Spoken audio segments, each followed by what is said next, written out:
What was God's original intention at Sinai?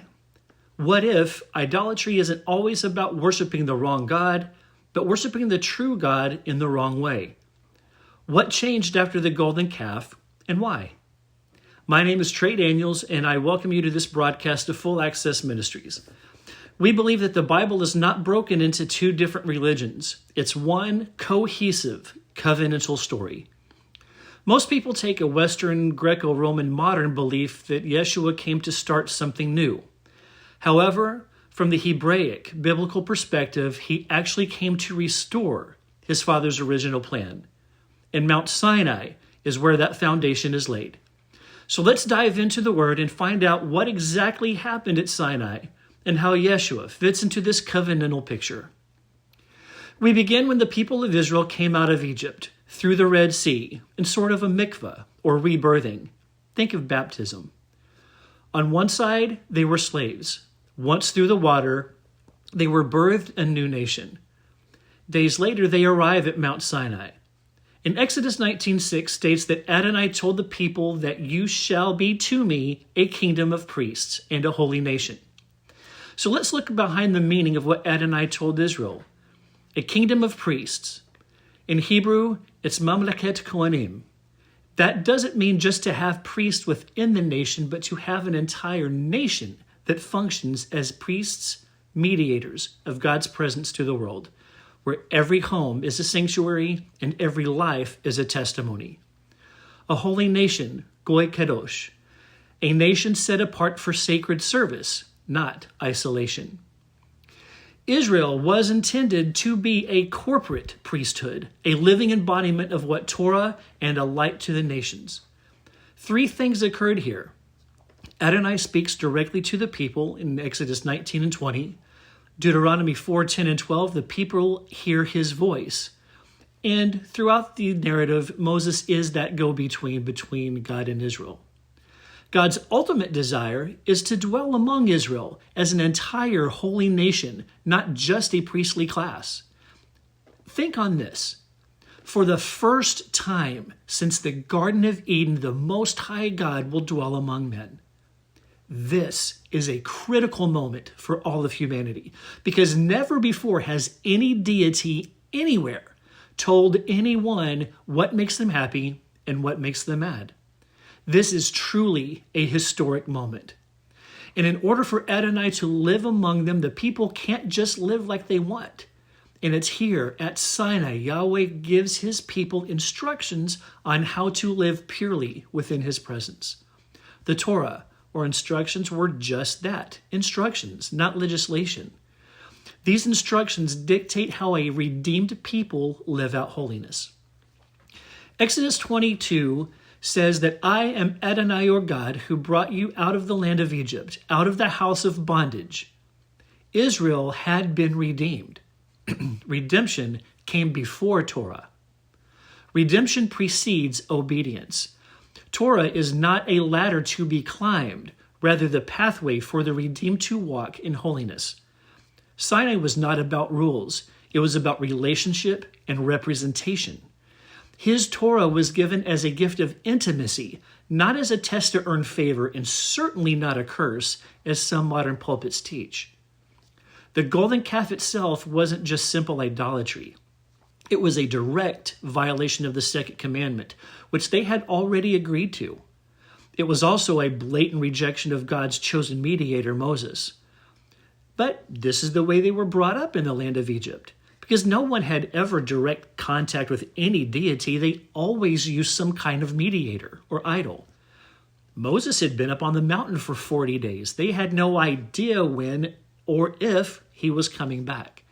And then they just took matters into their own hands. They became impatient and created their own mediator. The calf represented a rejection of waiting and trust. The calf was not built to a false foreign god. Aaron himself told the people that tomorrow will be a feast to Adonai, Exodus 22, verse 5. The people were frightened at the voice of God, with the smoke, thunder, fire, and lightning. Exodus 20, verses 18 and 19 say that the people wanted Moses to speak to them because if Adonai spoke to them, they would all die. And it's this fear that culminates in the golden calf. The people preferred a visible, manageable God. They chose to distance themselves from Adonai's voice. The calf was the people's attempt to control divine presence. This act was not about worshiping another God, but trying to worship the one true God in a way that he despises. In Exodus 24, the people had cut covenant with Adonai. Now, in chapter 32, they build the calf, committing spiritual adultery. And as a result, the Israelites have retreated from their national priestly calling. So what takes place afterward? In Exodus 34, 6 and 7, we see how Adonai reveals his mercy toward his people. Israel is still his chosen people. His promise to Abraham continues. Adonai still longs to dwell among his people. Yahweh does not abort his mission. He merely adapts the structure by which his people have access to him. We see that the tribe of Levi stood and took the mantle of the priest in Exodus 32:36.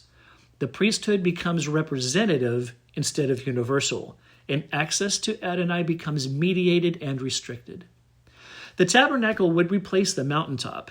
Matter of fact, it kind of becomes a portable Sinai. The tabernacle and later the temple is a teaching tool, not the end game. Boundaries and veils are more weighted, and sacrifices are introduced. Holiness is now guarded rather than shared. This is an allowance, not the original plan. This is God's permissive will, not his perfect will. The tabernacle becomes a repair strategy. This teaches Israel how to approach holiness safely. Adonai adjusts his nearness to Israel so they are not destroyed by it.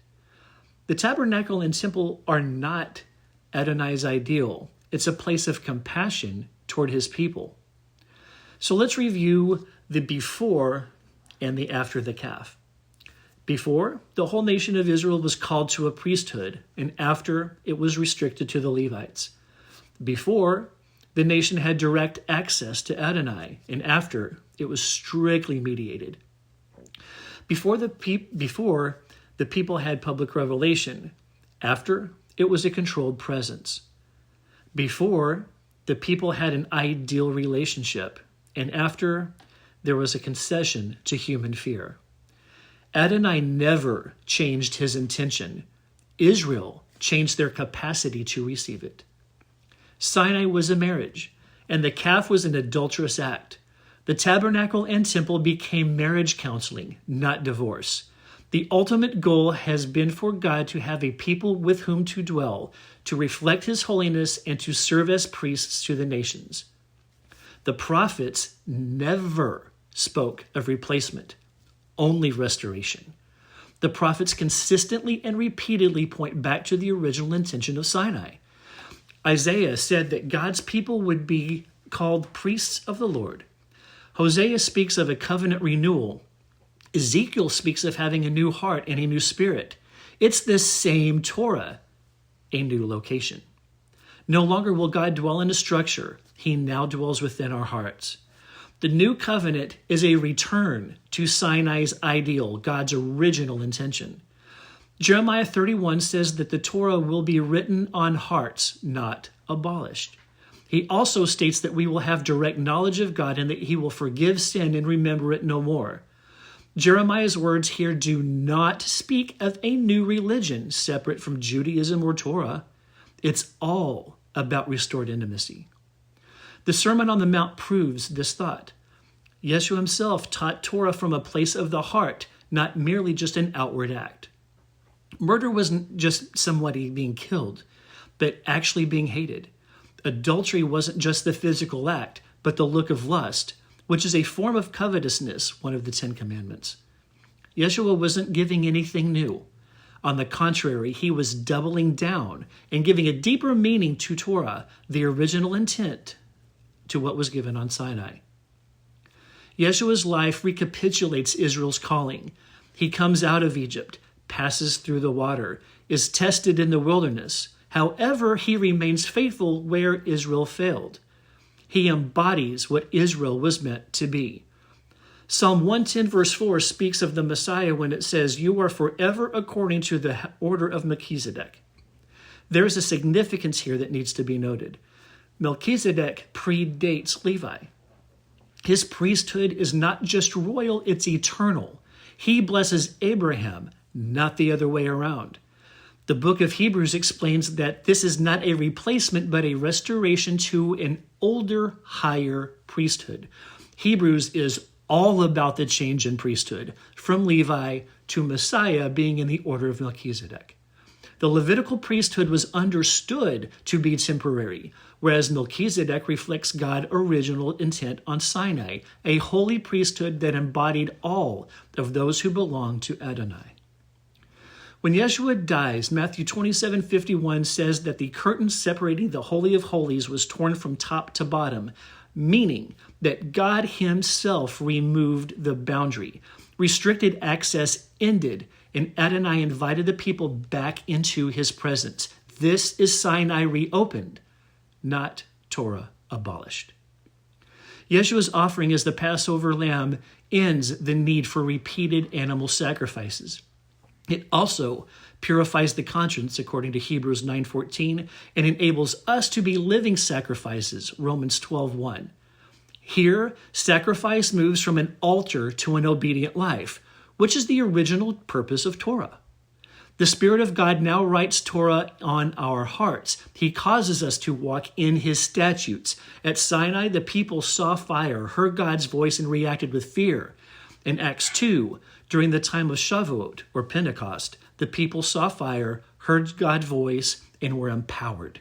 Shavuot was the reversal and the restoration of Sinai.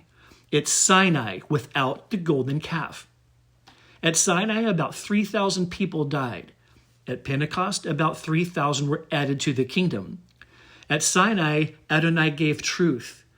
At Pentecost, he gives spirit. Now, we as his people can worship in spirit and in truth.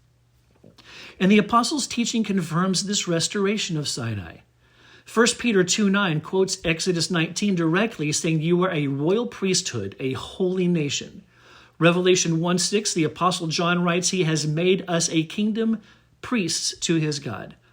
This is not metaphorical. This is a full restoration of covenant identity. Now, through Yeshua, we are a royal priesthood with Torah written on our hearts. We have full access and intimacy with Adonai, and we are called to be salt and light to the nations. Yeshua did not cancel Sinai. He completes it. Sinai was God's perfect will. The calf delayed it. The prophets promised it. Yeshua embodied it. The Spirit now empowers it, and the kingdom fulfills it. What Israel was called to be at Sinai, Yeshua restored and made it possible for all of us to walk in covenant faithfulness. Gentiles are grafted into Israel through Messiah, Romans 11. We are joined into Israel's calling, not forming a separate priesthood. The Sinai calling is expanded, not redefined. We are not saved to escape the world. We are restored to represent God within it, to walk in holiness, to speak truth, and to bring his presence wherever we go. If you've been blessed by this message, please like and share it as we seek to preach Yeshua to a lost and a seeking world. If you'd like to gift into this ministry, please text FAMGIFT to 53555. And until next time, shalom, shalom.